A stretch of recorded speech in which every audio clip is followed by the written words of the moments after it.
is part of a teacher.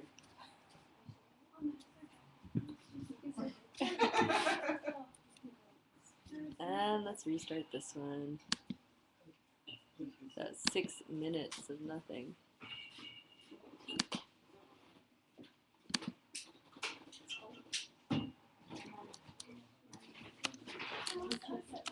ACI 13, class 4, 2015. You might just want to look into that. Yeah, this thing's got wheels. Yeah.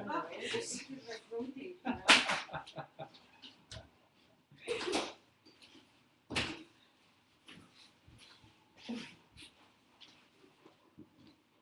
Okay, do you have my turn? Oh, yeah.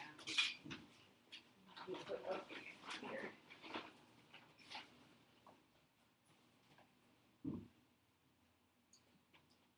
Hello. Hi.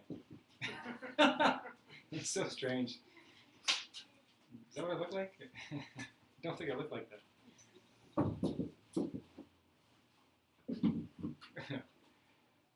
It's strange. It's strange to look at yourself in a thing. It's just like, that's definitely not how I see myself. Oh, thank you. The mighty Vanguard.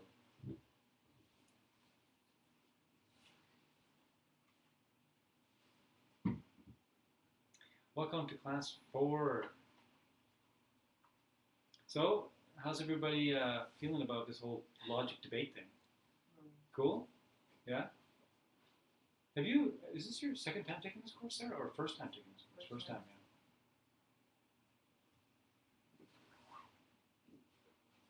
yeah. Well, I can tell you that it's great to teach it because you learn things. Like I learned things about debate that I never knew after taking it. I think I took it twice. Was it twice I took it? I'm not even sure, you know. And then I taught it once, and now I'm teaching it again. And so don't worry. Don't worry if these things that we're talking about, and especially the debate formula itself, when you're debating and stuff like that, that will just come as long as you actually do it. If you do it, and even better, do it in a practical way, like to things that maybe you're trying to decide in your life or thinking about in your life. You want to talk to, about with somebody in your life. And the trouble with it is you'll come to the truth if you do it right. And that sometimes we don't want to know that. You know? It's like, you can turn that off a minute. I like it. You like it? Okay. Yeah. It's like what Zongzar Kensei Rinpoche said when he was at the Vogue. He gave this talk about how samsara. Well, he didn't really even use the word samsara, but how samsara is not going to work. So Vancouver is not going to work. It's beautiful here, but it's not going to work out. And is he sure you want to hear the rest of this? And it's like that. It is like that.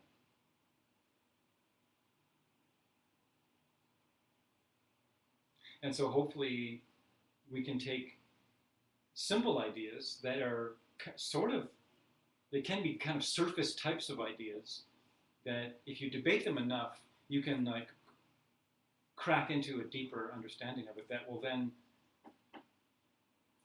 automatically apply to everything else.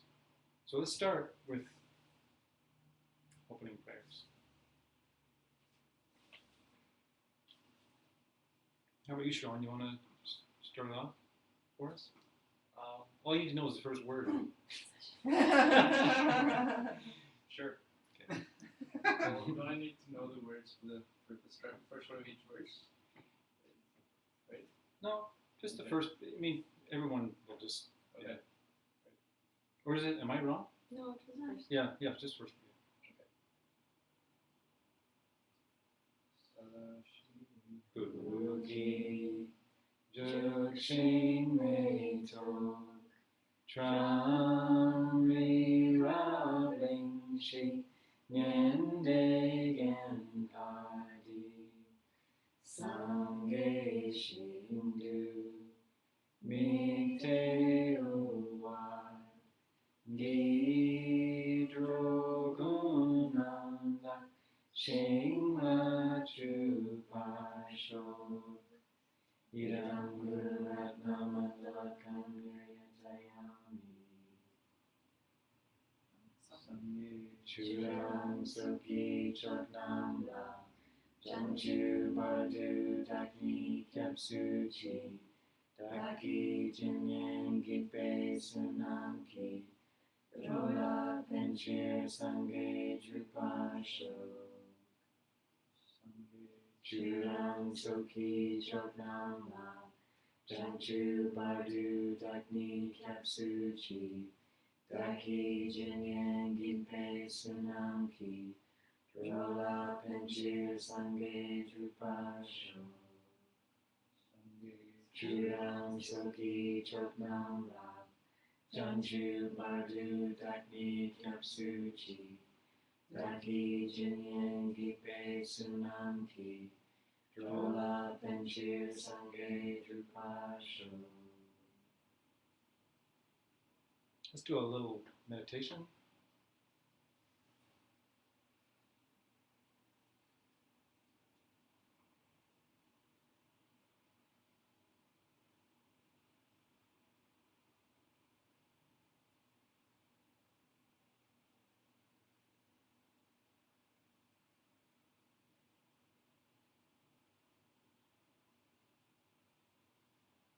Be aware of your body.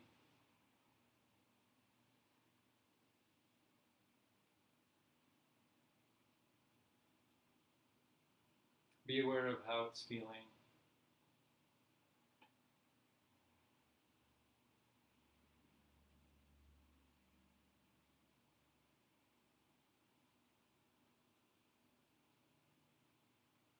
Settle into it. Allow your body to relax itself into the support it has, the earth, gravity.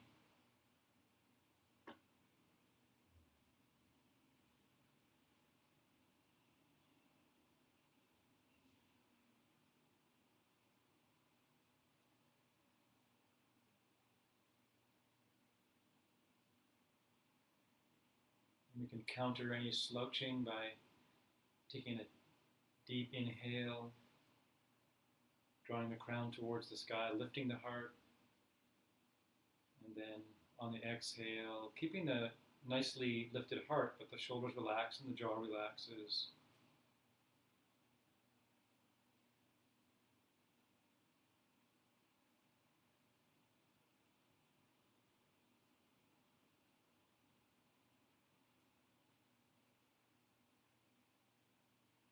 Start paying attention to the passing of the breath at the nostrils. We'll go right to focusing at the tip of the nostrils. How much focus can you give that?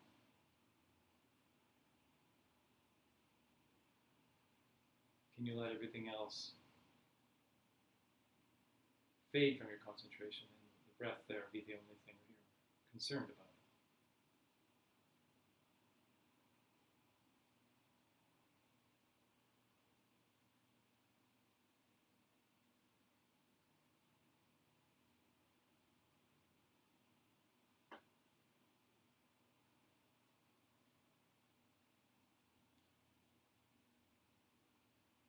Just that simple movement of bringing your mind's full attention to something in a stream without being scattered all over the place is a healthy thing for the mind and the body.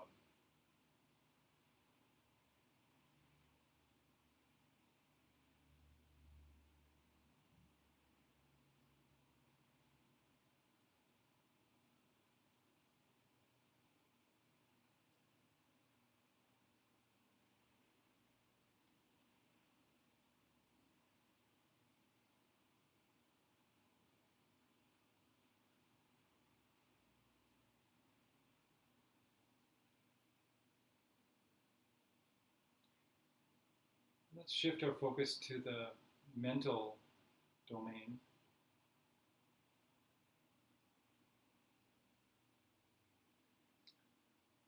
Just bring your attention to why you're here tonight. What brought you here tonight? Maybe it's not specific. Maybe you have something about you, something in your mind is stoked about Buddhism. Maybe you can't even put your finger on it.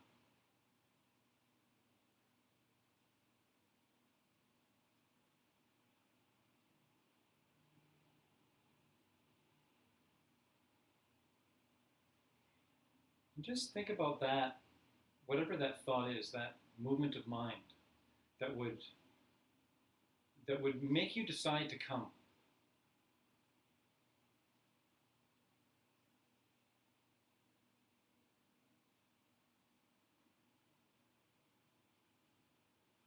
Try to imagine what would have caused that thought.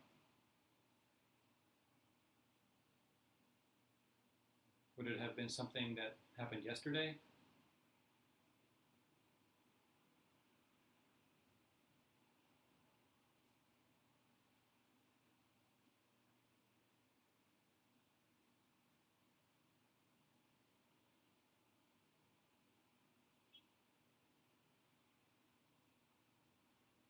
Did it come from nothing? Did suddenly, out of nowhere, suddenly you have a drive to study Buddhism?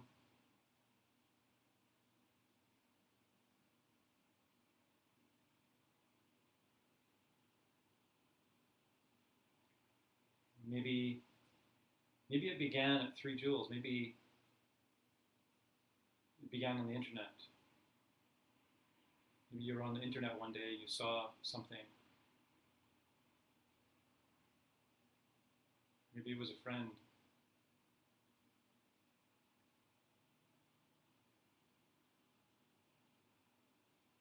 Something turned your mind towards it.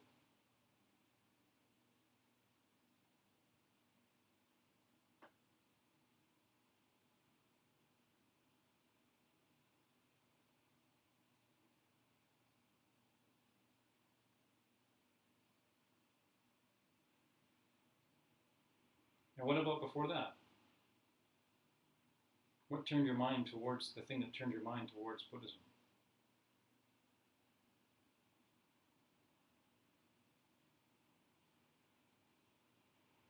We can travel in big chunks of time with our mind if we want to. A lot of people, often they come to study a spiritual path by experiencing a tragedy. Something doesn't work out, some tragic thing happens, and they want a deeper truth, and then that brings the teacher. So was it the tragedy? But what brought the tragedy? What was the thought pattern before the tragedy?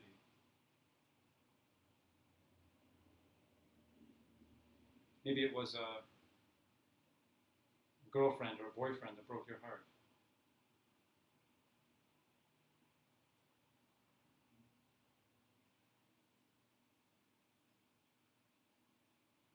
Maybe it was a yoga studio you went to. What was the thought before the yoga studio? What was the thought before you even met the boyfriend or the girlfriend? What was the thought that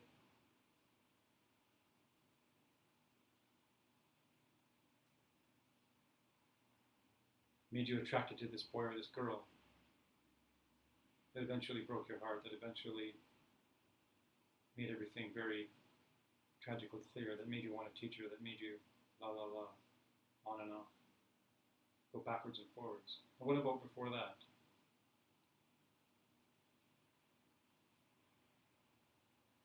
And before that?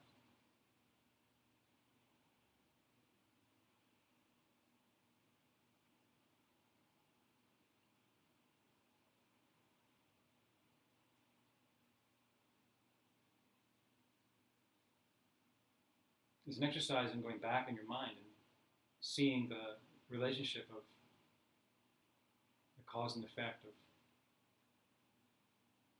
the mental stream, one thing leading to another. What if you could do that and take it all the way back to the first, or the earliest memory that you could think of? What's the earliest memory? Were you 3 years old? What was happening? Were you 2 years old? How far can you go back?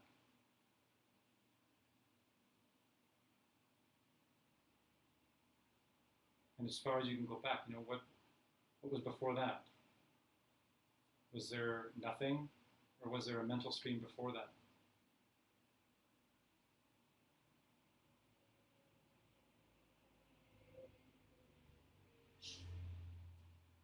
You can kind of go backwards and forwards, and all the way through, from 1 year old, 2 years old, all the things that happened, one thing after the other in a stream. There was no Buddha. Then there was a Buddha. And then there was, oh, maybe I can become a Buddha.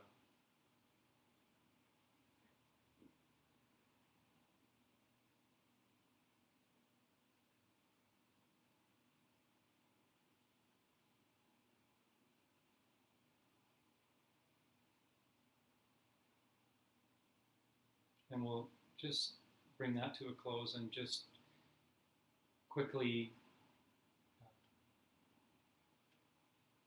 call to your teacher and ask them for help in understanding Buddhist logic.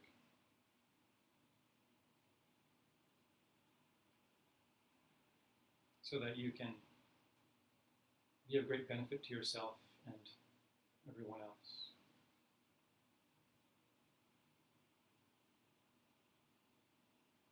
Feel the presence of your Lama, always willing to help you, even if you don't know it.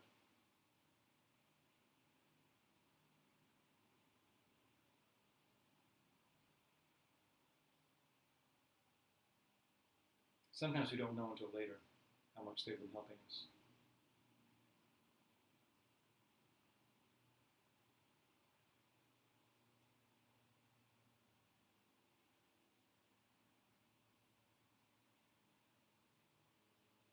So you feel their warmth of their love near you. Then just feel it right in your own heart. Their care for you.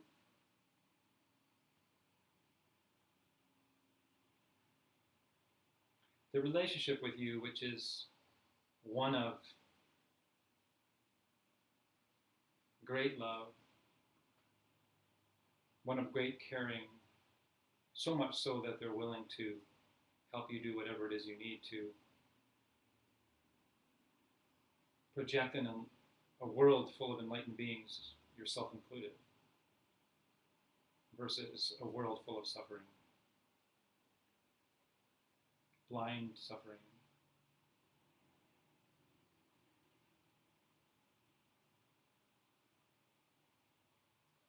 So thank your Lama for being with you.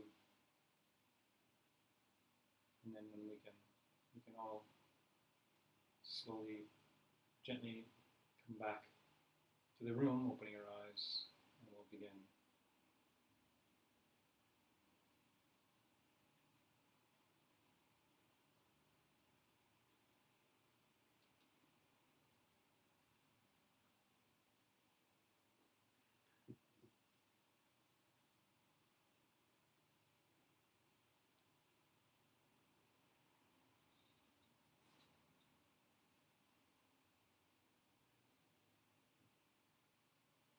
That's actually like a homework meditation we just did.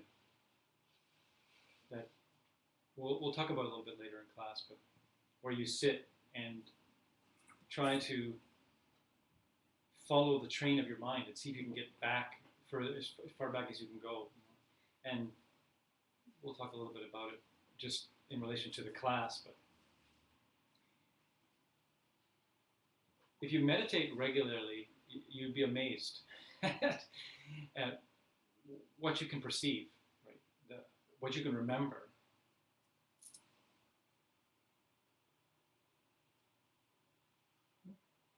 So just a few things about the reading.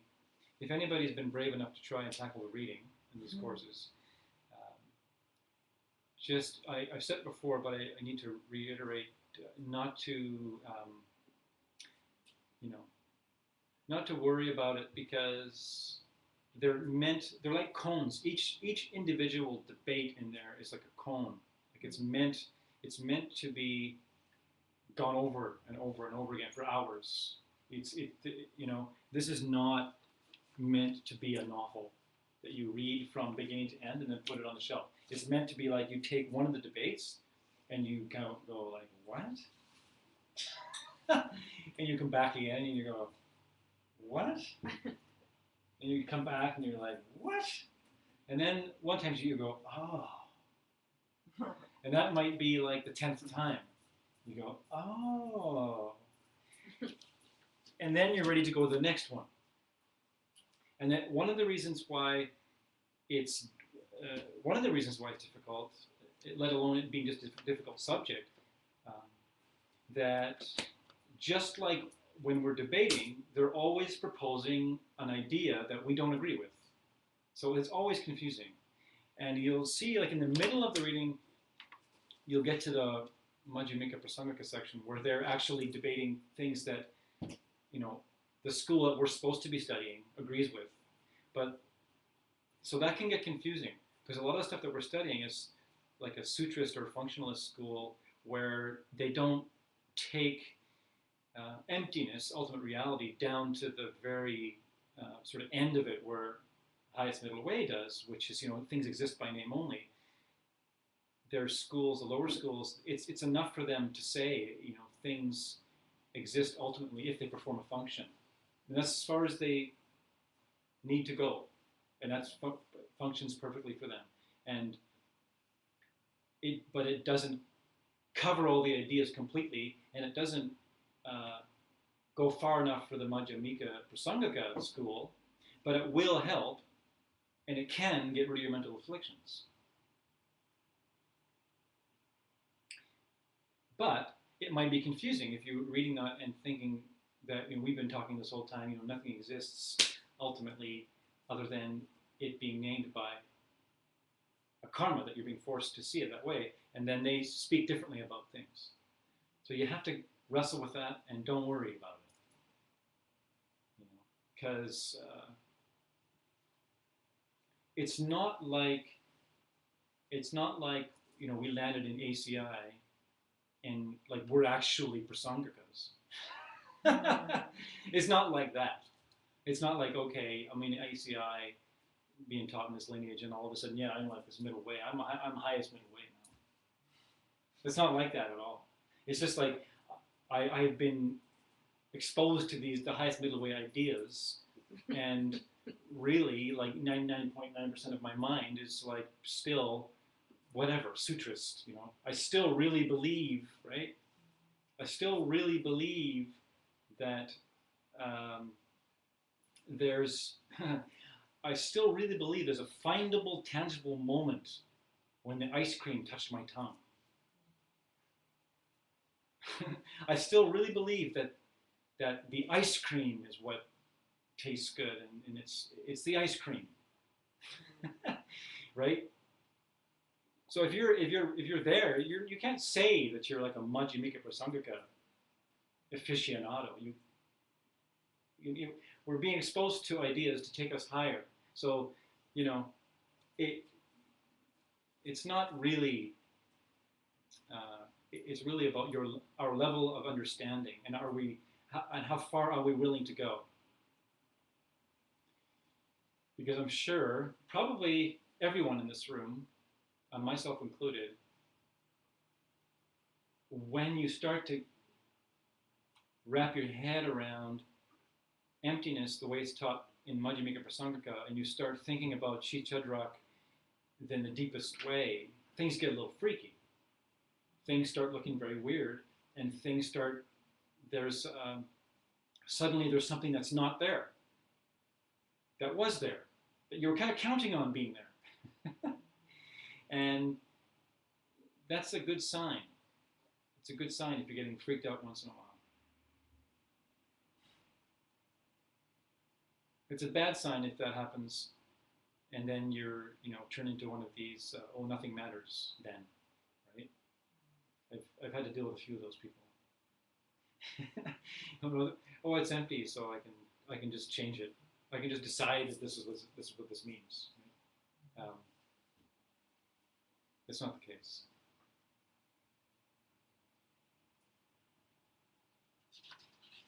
So to really understand logic, you have to devote, a certain amount of hours to it, and in order to, and if you want to stand up and be like a debater that has a little bit of flow, you have to debate, and that can be in your own mind.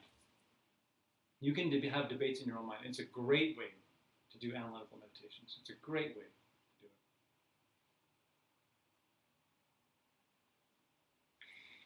it. And once, it's going to be much easier to understand these readings once the class is over, once the course is over, because then you'll have a bit deeper understanding of how a typical Buddhist debate argument goes. The flow of it will make more sense. I mean, maybe you're starting to understand now, but if you pick this thing up without having any of what we've done so far, you wouldn't be able to, unless you had extraordinary seeds, it wouldn't make any sense, because the way they're talking doesn't really make any sense, unless you knew about the Kelamajung and like Takmadrup and those kinds of things. Unless you knew that they open with something that doesn't make any sense, you pick that up and, okay, well, these guys are up to lunch, right? These guys don't know, So that will come clearer and clearer.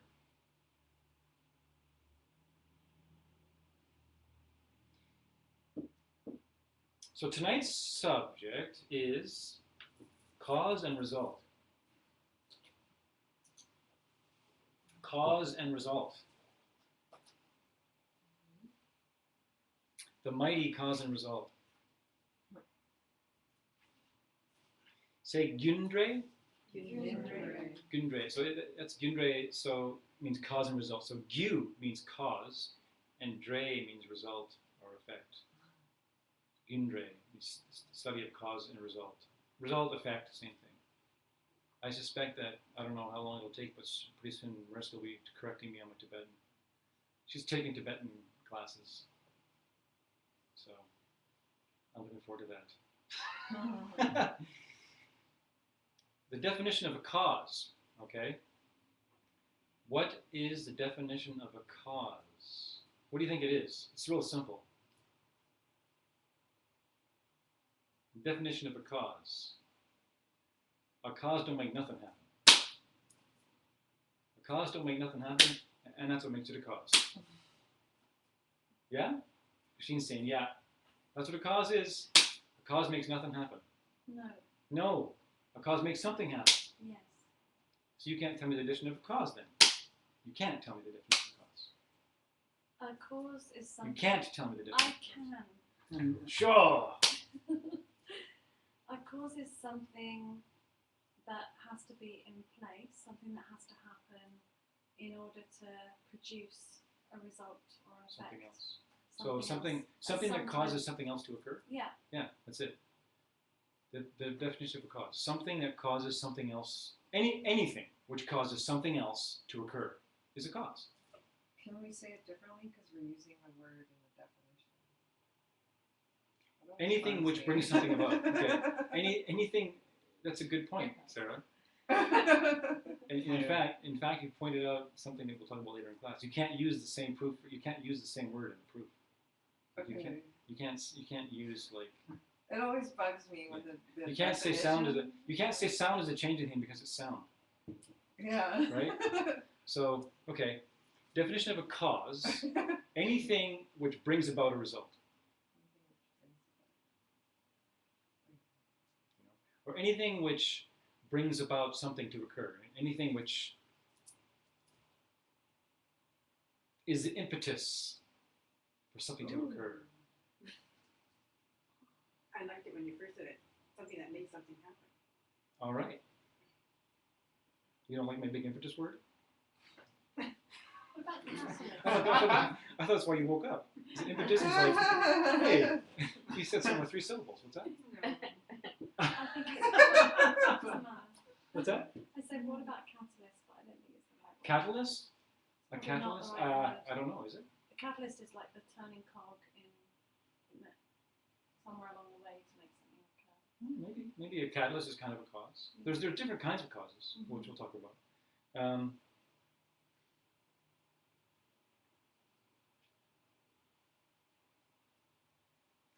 And this is where it gets fun, okay? Let's say, okay, these three words are in Tibetan dunchak, which means they're synonyms, okay? These three words. Anything that performs a function, right? Or a nupo, you remember this from before, nupo, a working thing. Anything that performs a function. And a result, and a cause, right? Drebu is result, gyu is cause. What? Did you just say that result and a cause is a synonym?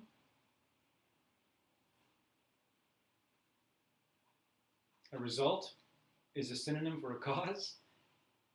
And a cause is a synonym for working thing, and a cause, right? So this is, right? Anything that does anything is automatically a cause. Anything that's a cause is automatically a result. So in the kachikmas, it's called the kachikma in the binder in the reading. The kachikma means someone comes up and says this. Someone comes up and tries to make this claim. So they're always going crazy trying to find something that might be a result but not a cause. And so this is what they do. They come up and say, well, what about this and this and this? And they constantly get disproven, these poor kachikmas. And these poor kachikmas really aren't these poor kachikmas. They are us. They're our ideas. This is the beauty of the Tibetan Buddhist teachings, is they just keep bringing forth everything that we think and debate it. So let's use an example. Think about the last moment. We'll get Tibetan. A butter lamp. The last moment of a butter lamp. So are you telling me that the last moment of a butter lamp is a cause? What could the last moment of a butter lamp be a cause for? I mean, we just said that a cause and a result are a synonym, and a working thing is a synonym. And if the last moment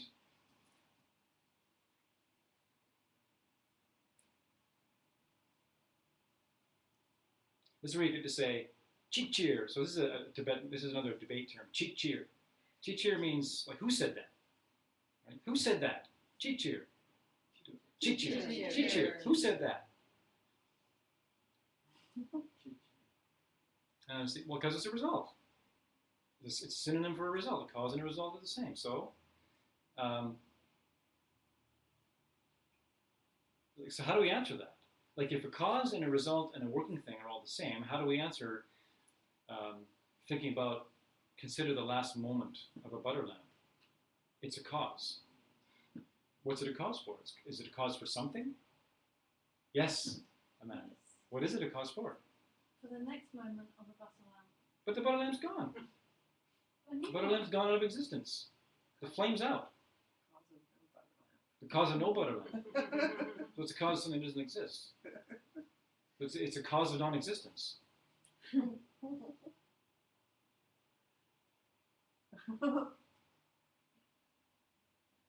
Is it a result?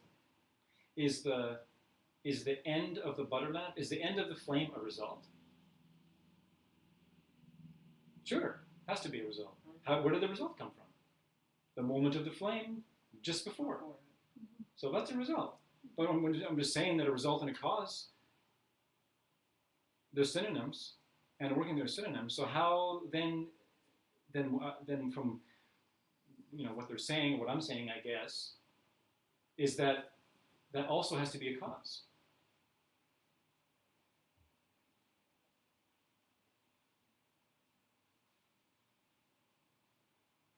How do you know there's darkness? Because of the light.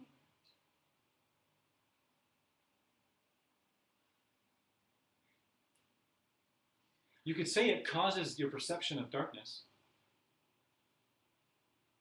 The last moment causes the perception of darkness. So the last moment of the butter lamp causes the perception of nothing is there anymore. Or darkness is there. Oh, okay, yeah. Right? And what is darkness? Absence of light? How would you even know light was there? Light is not, it's not even visible. I mean, you need things to see light. Is this different from the concept? Probably. Sorry. Is this different from the concept of karmic causes? That's a very good and loaded question. Yeah, and we'll get to that. Yeah.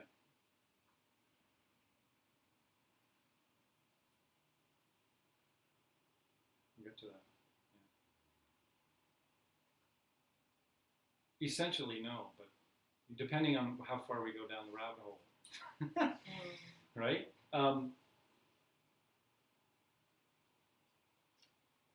You can think of it another way too, like, well, there's the Abhidharma Kosha way. There's like Buddhists, scientific science, where it's like we're always a moment behind. Like the light, when the light, you could even say when the light of the butter lamp disappears, we're always a moment behind. So it's not like your mind sees a butter lamp. It's like your sense consciousness of the eye picks up the flame, the light of the flame, and then somehow, it takes some time for it to get to the brain, and for something to happen, and then your mind declares flame. Where does flame come from? We talked about that before. Where does flame come from? Flame, a flame, the flame. But that's not really what we need to talk about right now.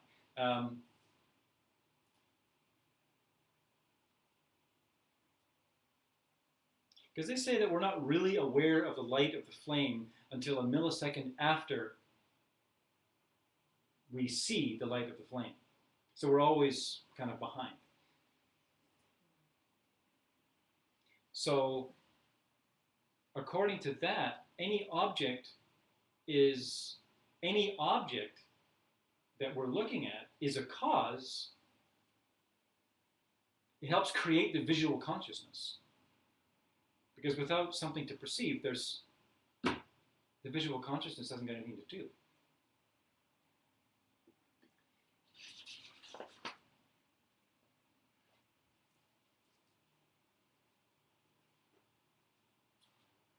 It's cool. It's like the stars. We look up at the sky, and I don't know how many of them that we're looking at that are already dead. But we're perceiving a star that's gone out. There is no light from that star anymore. But it takes so long to travel, and we finally perceive the light. You notice how everything is like that? Like everything's a metaphor for everything, like the macro and the micro. I mean, so it's like the universe is displaying for us exactly how we function, just in a grander scale. And the exact same thing is happening as when we look at a star, a dead star. The exact same thing is happening when we look at any object. We're behind. Like it's already gone out.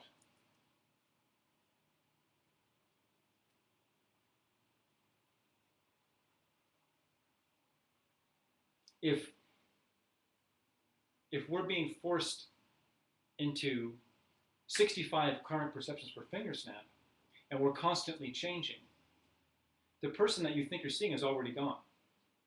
A millisecond as you're looking at them, that person's already changed. There's something else already. But we're always a little bit behind.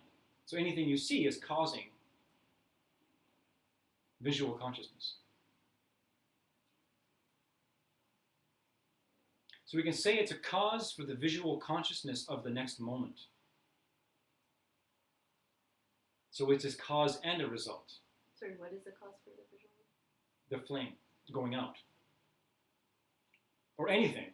We're just using a flame going out. We could use any example. It's just it happens to be a little bit dramatic, thinking of a flame going out. It's easier to think of a flame going out than just thinking that Christine, right? Christine is the cause for the visual consciousness of the next moment because it's like she's still there. It's harder to understand it.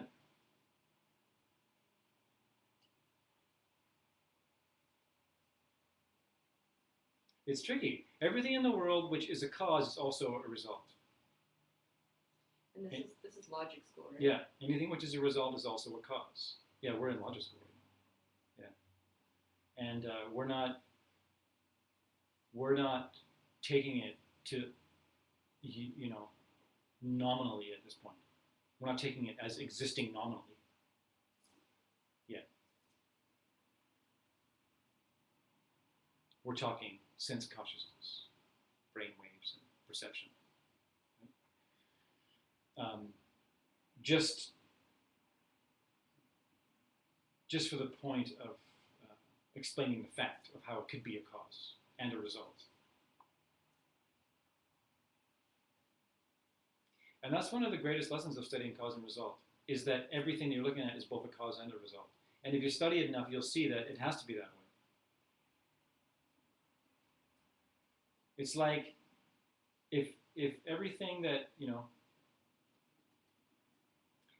if any working thing, if a working thing is a synonym for a cause and is a synonym for a result and if it wasn't that way, right, then it would be kind of like the world would just come to a freeze frame, stop. If everything that we saw couldn't be a cause and a result, then what would happen? Nothing could happen. Nothing. Eventually, all the causes would run out. It would just be like, just be one big result. And it'd be like, okay, we're done. But you couldn't even say that. Okay. The divisions of causes. I know there are some people in here that took ACI 4 from Mariska. Was it 4?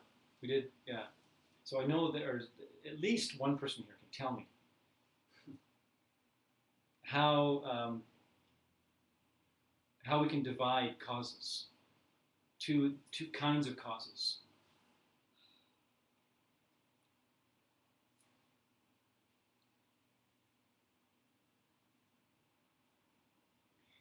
Okay. I know. Don't worry. Pressure. Yeah. I'm gonna get it so bad for this. I do. I hate it too. I hate it too. Our lamas, Well, yeah, she always gets the answer right. We're sitting in class and they're asking us some question from like Tantra 12 and this got Tantra 17. Like, you remember this? And Christina says, emptiness. She gets it right every time.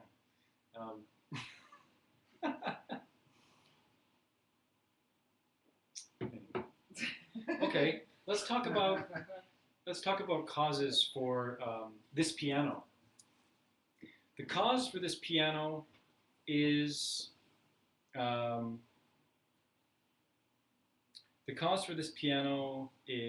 Minister Trudeau being elected. Whenever he was elected. 67? Is this true? The year I was born. The year you were born, Trudeau came into power, right? So he's the reason why. He's a direct cause.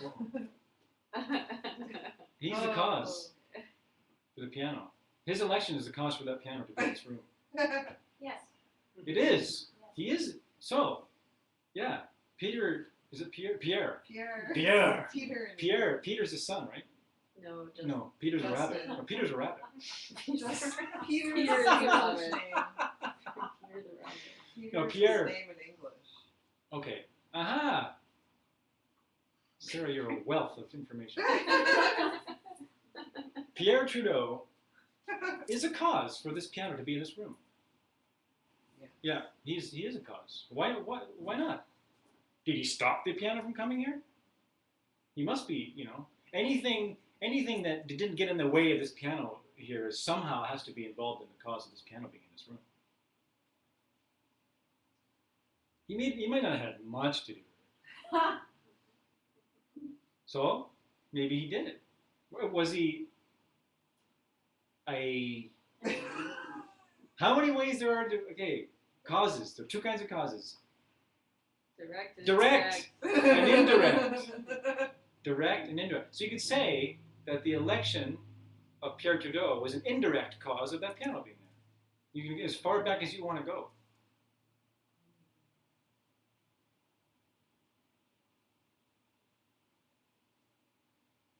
The creation of the planet Earth was an indirect cause of this piano.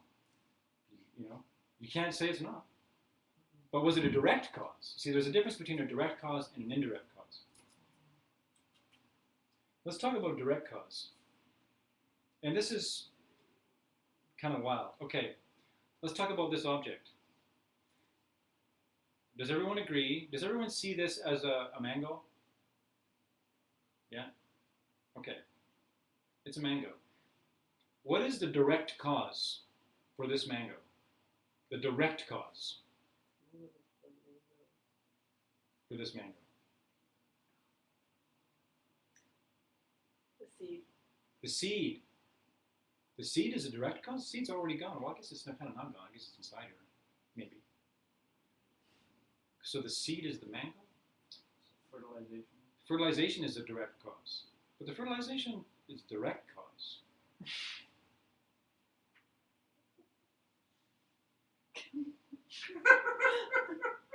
Okay, get this. The direct cause of this mango is the mango of the moment before. You see? And this is a great way to get your head around the fact that things are always changing.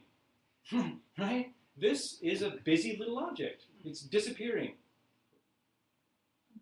Right? The direct cause of the mango. So this is where it gets crazy, because technically what I should be saying is, what is the direct cause of this moment of this mango?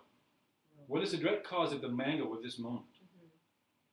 Right? At some point there will be no mango. This mango will have its last moment. Probably pretty soon.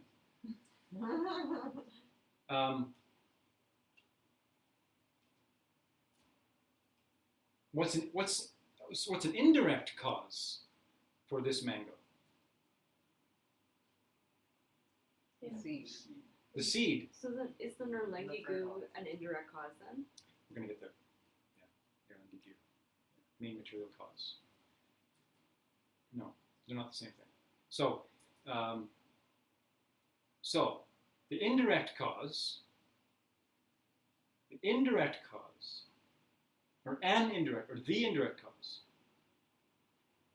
if the direct cause was the mango, the previous moment before the present moment mango, what would be the indirect cause? The moment before the previous moment. The moment before the previous moment. Yeah, and on and on and on and on. That's how it can be that,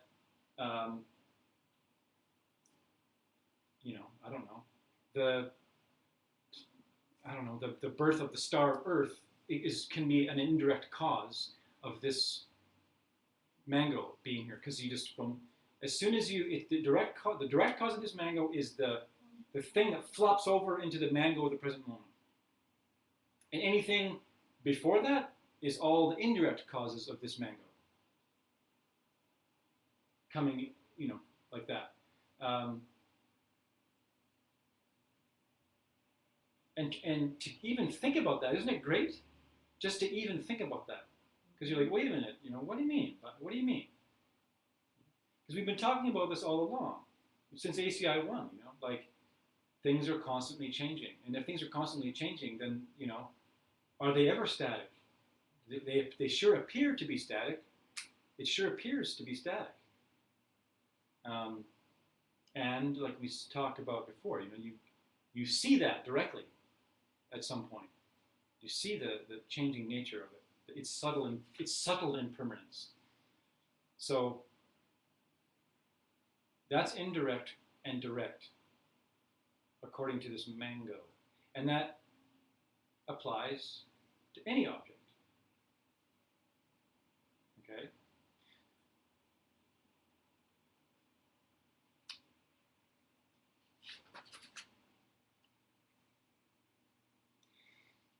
So indirect causes get pretty weird. And we touched a little bit on it in meditation. Right?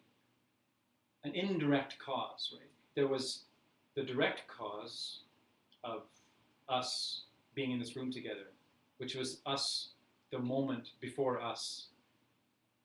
But then there's all the indirect causes that were the moments of mind before that. It's a very, very good meditation to do.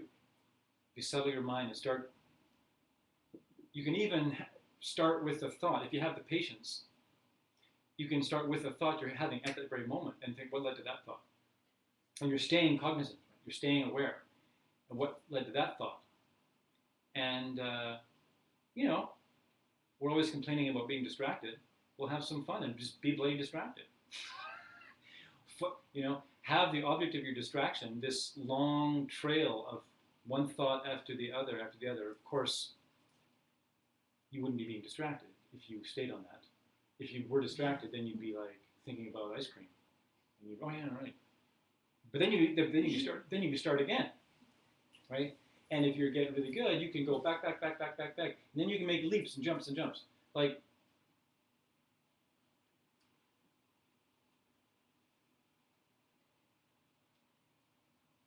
because it's a special kind of deep samadhi. You can reach a state of meditation, and you can go back. You can actually go back and remember and see Dharma teachings that you received in other lifetimes. You can.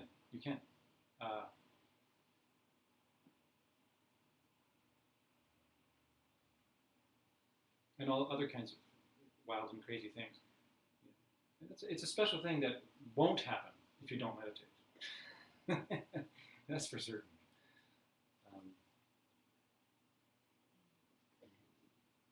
Yes. Could you give an example of the direct, so there's the direct moment of before we all came together in this room, Mhm.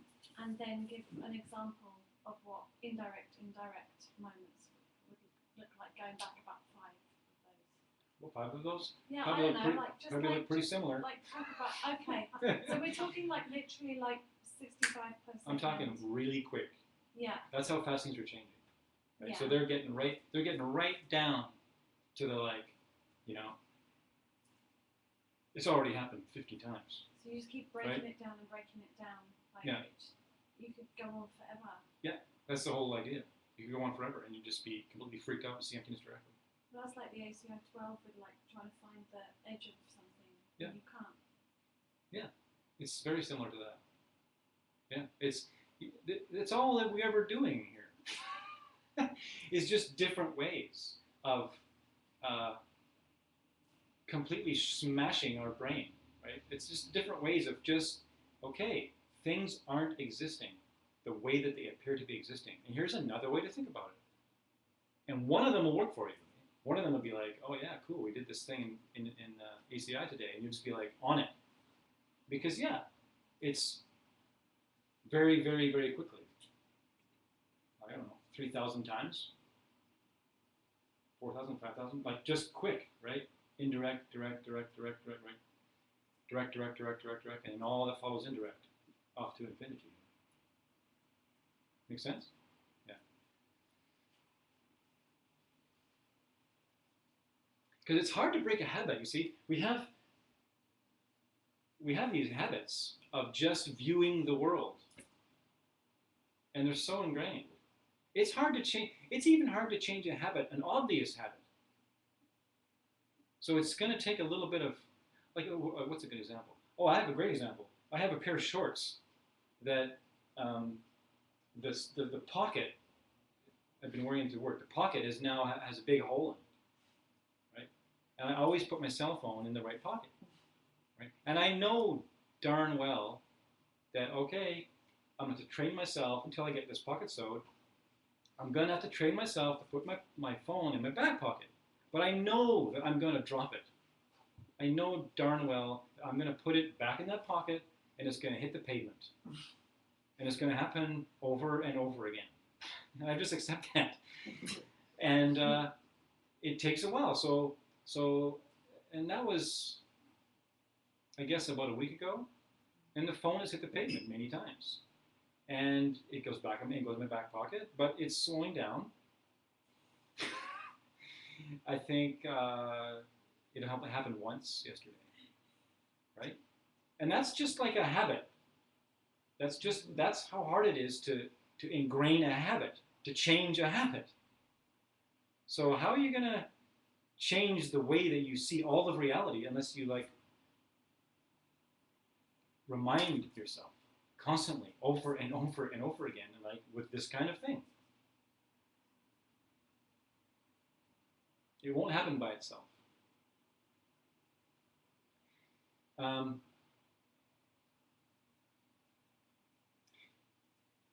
So that was the first way of dividing causes. Indirect and direct. There's another way of dividing causes, which Mishi was said, right?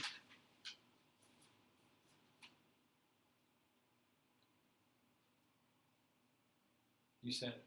What is it? Which means? Main material cause. Material cause, and what else? If there's a material cause, and then there's the contributing factor. So it's either or. More ACI 4. What's that? You don't mix the two. No. They never meet. Well, they can. Yeah. No, it's not like. Well, they can. Sure. You can say a contributing factor can be an indirect cause. But. And then they're like but a direct, like, you could say. Like, but you couldn't really, because you'd have to say that you would have to say, see, it gets crazy, right? The direct cause of the material cause would be something different, right? But then we're like the main material cause of this moment of mango. Right. See, that's different, right? That's the main material. So Yeah. so people know. Well, okay. And so the main reason for the study of this, the way we're doing it, is to actually prove to ourselves that we've had past lives and we will have future lives. And in such a way, it's so important.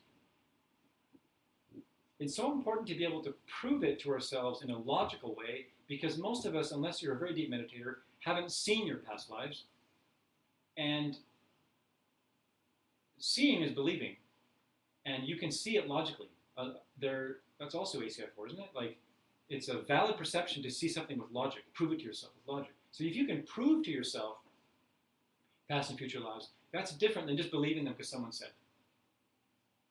And pretty tough to actually really buy karma if you don't believe in past and future lives. If you know that you have future lives, then you know that this course is not just about this lifetime. If you don't happen to go through the gate and become a totally enlightened being in this lifetime, you've got other lifetimes to go. If you don't really believe that, it's different when you just know it. Then your actions of the moment, they're having an effect on a future that you have yet to live. Okay, so material cause and contributing factors. Can a person act as a cause for a clay pot? A person cannot build a clay pot. A person cannot mold the clay into a clay pot. So a person can be a cause for a clay pot. But can a person be But can a person be the main material cause of a clay pot? No, not unless you're making a pot out of a person, which has probably been done. The skull cups. Was that a person? I guess it's not a person; it's the skull of a person, isn't it?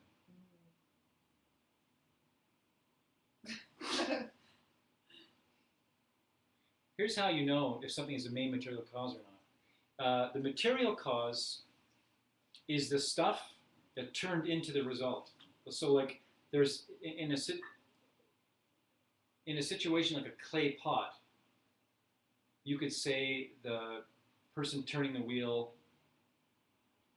and the water and the heat are all contributing factors. But the clay itself, without the clay, there's nothing. There's no possibility for it to be without the clay. So that's how you know the main material cause. That's how you know what the main material cause is. So you can think of it as the main cause and the secondary causes. So what about the tree? In the case of a tree, what's the main material cause of a tree? Seed. The seed, sure. Without the seed, there ain't no tree. How about the contributing factors? Soil, sunlight, water. Sure. So right now we're talking about all sorts of indirect causes, is that right? Right now we're talking about, well, we've moved away from direct and indirect causes, which is one way of dividing causes, and we're moving into a different way of dividing causes, which is main material cause and contributing factors.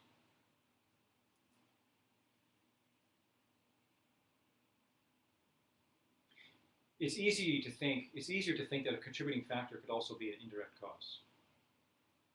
It's where it gets the important one is like the main material cause and the direct cause. These are what we're interested in, because this is what we need to know about in order to understand that one moment of mind leads to the next moment of mind, because it's mental stuff.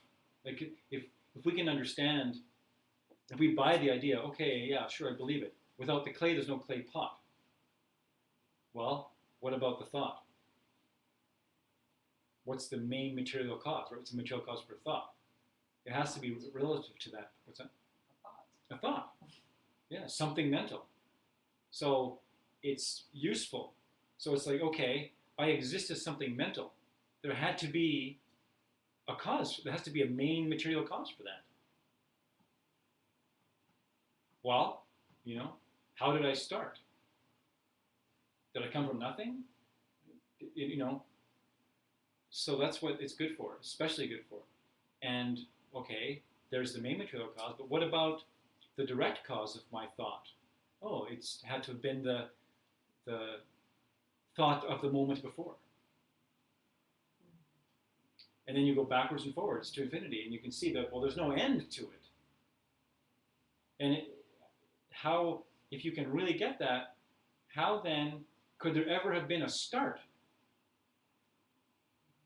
And that gives you a certain feeling, doesn't it? I didn't start.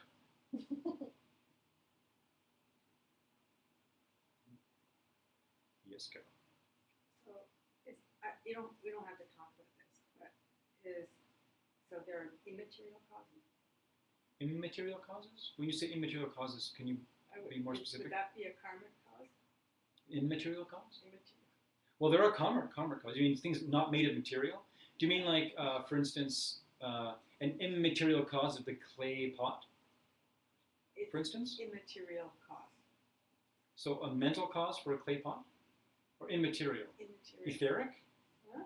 Like immaterial cause. I'm not sure what you mean by immaterial at this point. Non-physical? Like non-physical cause? And not, well, we're talking about